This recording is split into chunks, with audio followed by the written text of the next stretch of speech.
No dia 15 de novembro de 2020, terminou-se o primeiro turno das eleições municipais aqui no Brasil. Muitos prefeitos já foram eleitos, alguns poucos municípios foram para o segundo turno e centenas de vereadores foram eleitos aí pelo Brasil, milhares de vereadores na verdade. Tirando um pouco esse assunto aí da fraude, da nossa desconfiança no sistema eleitoral, do ataque dos hackers lá no sistema do TSE, do sistema ter ficado fora do ar por um tempo e o Barroso simplesmente dizer que o sistema é o mais seguro possível, vamos deixar isso um pouquinho de lado aqui, vamos supor de que esses resultados eleitorais eles foram os mais justos e limpos possíveis. Até porque o próprio presidente Bolsonaro, que é uma dos precursores, das cabeças que sempre estão aí denunciando esses esquemas de fraude dentro das eleições, ele mesmo, após se manifestar após as eleições, ele não comentou nada sobre fraude, ele apenas fez uma análise ali do que ele acreditou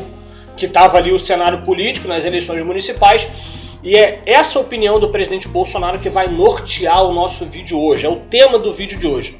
Saca só no que o presidente Bolsonaro disse. A esquerda sofreu uma histórica derrota nessas eleições, numa clara sinalização de que a onda conservadora chegou em 2018 para ficar. Para 2022, a certeza de que, nas urnas, consolidaremos nossa democracia com um sistema eleitoral aperfeiçoado, Deus, pátria e família. Antes de eu entrar nesse primeiro parágrafo que ele colocou aí, ele diz aí no segundo que nós consolidaremos a nossa democracia com um sistema eleitoral aperfeiçoado. Isso é basicamente o presidente Bolsonaro dizendo para você de que o voto impresso é uma prioridade. Que caso ocorram fraudes eleitorais em 2022, nós tenhamos um sistema onde seja possível que nós auditemos aquelas eleições, aqueles votos. Nós temos que poder auditar os votos, ter certeza de que os votos que foram para ali realmente estão ali e não foram transferidos para cá. É basicamente isso que ele disse, apenas um pequeno parênteses, mas aqui o foco é nesse primeiro parágrafo do presidente. A esquerda sofreu uma histórica derrota nessas eleições. Vamos lá, vamos falar seriamente aqui. Quando se trata das prefeituras, nessas eleições municipais de 2020, nós percebemos um grande decréscimo do número de cadeiras que o PT ocupou nas prefeituras. Todo mundo sabe que lá no norte, no nordeste principalmente, o PT sempre foi muito presente, ganhava muitas prefeituras. Então eu estava vendo um dado aqui de um cara no Twitter que ele colocou que de 650 prefeituras em 2012, que foi antes da Lava Jato estourar, e agora em 2020 eles passaram para menos de 200 prefeituras. Então realmente é um decréscimo muito grande aí no número de prefeituras que vão pertencer ao PT, e isso significa de que a esquerda sofreu uma grande derrota. Quando você pega o PSOL, por exemplo, eles não se elegeram em praticamente nenhuma prefeitura. Tá aí o Boulos disputando agora a de São Paulo, não se sabe se vai ganhar. A diferença dele para o Covas era realmente muito grande.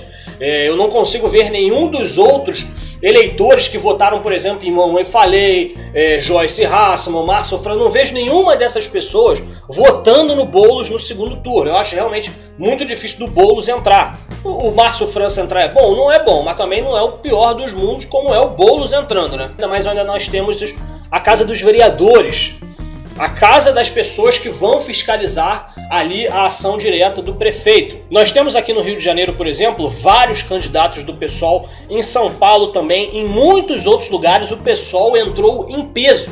E você realmente percebeu um certo decréscimo aí do PT. Quando a gente analisa as coisas de uma forma geral, nas casas dos vereadores, a gente percebe apenas uma transferência de poder. Realmente o PT ocupou menos cadeiras, mas a gente percebeu um crescimento aí do PSOL, a gente percebeu um crescimento do PSB. Pô, você já viu o partido mais radical do que o PSOL? E mesmo assim essa galera tá conseguindo crescer. Olha só como é que a mentalidade do brasileiro tá bitolando.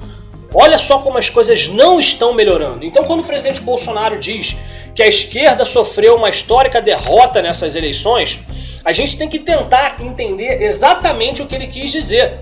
Realmente, o PT realmente sofreu uma derrota nessas eleições, mas o PT é a única coisa que é representada na esquerda? É o único que representa a esquerda? Será que o PSOL não é bem pior do que o PT? A gente sabe que o PSOL é muito mais radical do que o PT. E aí a gente chega no assunto dos candidatos que foram apoiados diretamente aí pelo presidente Bolsonaro. Parece que apenas 2 deles foram eleitos e diversos outros aí não foram eleitos. O tal do Bruno Engler, que era uma figura desconhecida, um rapaz novo, que muita gente dizia realmente que seria difícil ganhar, mas ele teve até uma votação expressiva, mas não conseguiu. Parece que o tal do Bruno Calil conseguiu se reeleger. Celso Russomano sofreu aí uma derrota, digamos assim, vergonhosa, quase perdeu para o Mamãe Falei aí 10% das intenções de voto. Crivella foi para o segundo turno com o Eduardo Paes, mas a votação, a diferença da votação realmente foi algo bem preocupante. Foi 37% a 20%, 21%. As chances do Crivella conseguir levar no segundo turno é realmente uma utopia. Eu tô para ver o especialista que vai falar que o Crivella tem chances de vencer no segundo turno. A culpa desses candidatos mais voltados à esquerda e ao centro terem entrado em peso, a gente não viu aí um crescimento da direita, até porque não temos um partido conservador. Na verdade, seria maluquice esperarmos que a direita conservadora crescesse se nós nem um partido temos, não temos uma militância organizada. E a galera que apoiou o presidente Bolsonaro em 2018, uma parte dela aí se debandou, ficou com raivinha. Olha só que coisa curiosa, eu vou até mostrar esse print aqui para vocês agora. Essa é a mentalidade dessa galera que se considera de direita, mas está contra o presidente Bolsonaro. O camarada aqui em cima comenta: eu não voto em cara que esculacha caixa de mercado, tá falando do Russomano, e muito menos em quem manda soldar porta de estabelecimentos. Fez falta a campanha da direita burra? Talvez. Fez e muito. Eles não sacaram que foram nós que o elegemos, quando lá em 2015 começamos com os memes de um cara desconhecido. Vocês estão vendo aí a prepotência dessa galera? Um maluco aqui com um perfil fake, é um Zé Ninguém. Ele acha realmente que ele e a patota dele são os grandes responsáveis pela ascensão da direita conservadora aqui no Brasil e que sem eles nada acontece. Isso lembra alguma coisa pra vocês? Será que não é exatamente dessa forma que a política sempre foi feita no nosso país?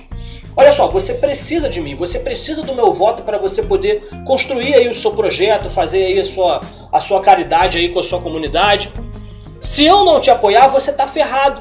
Então eu vou te boicotar, vou torcer para que você se ferre, para você vir com o rabinho abanando entre as pernas, pedindo a minha ajuda novamente. A força que o presidente Bolsonaro tinha em 2018 era absurda. Tanto que muita gente surfou na onda dele, agora ninguém conseguiu surfar na onda dele. Russomano não conseguiu, Crivella não conseguiu. A galera que votava em quem apoiava o presidente Bolsonaro, como Mamãe Falei, a Joyce Hasselman. Joyce Hasselman teve aí uma votação completamente ridícula, não alcançou os 2%. E a gente não percebeu uma quantidade absurda de vereadores ligados à direita ou de alguma forma ligados aí ao PRTB, ao PSL. É isso que vai acontecer em 2022? Quando o presidente Bolsonaro diz que em 2022 a gente vai melhor, que a esquerda sofreu uma histórica derrota nessas eleições, eu infelizmente não consigo concordar com isso. Na verdade, eu vejo o cenário completamente, não exatamente oposto, porque eu não entendo que a esquerda cresceu, mas os partidos de centro cresceram bastante, os antipetistas cresceram bastante, mas os antipetistas, eles não combatem a esquerda, eles combatem apenas o PT. Eles focam ali naquela situação da corrupção, do desvio de dinheiro, da compra de cargos e do que não sei mais o que, mas a questão ideológica está sendo deixada completa de lado. E foi esse o maior erro que os militares cometeram lá no regime militar, quando perderam o poder para a esquerda armada e para a esquerda cultural. Eles decidiram deixar essa parte da política de lado, não focaram no que realmente importava, que era na cultura, na maneira como você educa as suas crianças. Você acha que esse tipo de projeto vai partir de candidatos do DEM, o partido lá do Rodrigo Maia? A esquerda sofreu uma histórica derrota nessas eleições? Me desculpe, presidente Bolsonaro, mas eu realmente não acredito nisso. Para mim o cenário é realmente muito preocupante. E, assim, eu não vou dizer que eu estou surpreso. Essa que é a verdade. Como eu disse há alguns instantes antes no vídeo, não temos um partido conservador.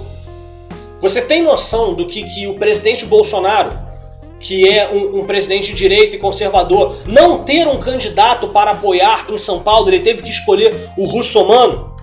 Você acha que se a gente tivesse um partido conservador, o candidato apoiado pelo presidente seria o Crivella? O que aconteceria se o Luiz Felipe tivesse concorrido às eleições em São Paulo? Se a gente tivesse um partido conservador, tivesse aí candidatos nas principais cidades, uma penca de vereador se afiliando no partido para poder concorrer? Será que isso vai acontecer em 2022? Será que até 2022 esse partido realmente nasce? E se nascer, vai nascer direito? Não vai estar cheio de oportunista? A direita burra não vai tentar boicotar porque não, tá cheio de petista antigo lá, tá cheio de Augusto Aras. Realmente é uma situação bem preocupante. Pessoal, eu gostaria de saber o comentário de vocês aqui, o que vocês acharam dessas eleições. Para você que ficou até aqui, eu agradeço demais. Vou pedir para você deixar o seu like, se inscrever no canal, compartilhar esse vídeo com seus amigos. E vamos ver aí o que vai acontecer. Ainda tem um segundo turno, ainda tem algumas coisas para analisar. Mas o estrago já foi feito, essa aqui é a verdade. Até o próximo vídeo, pessoal. Fiquem com Deus.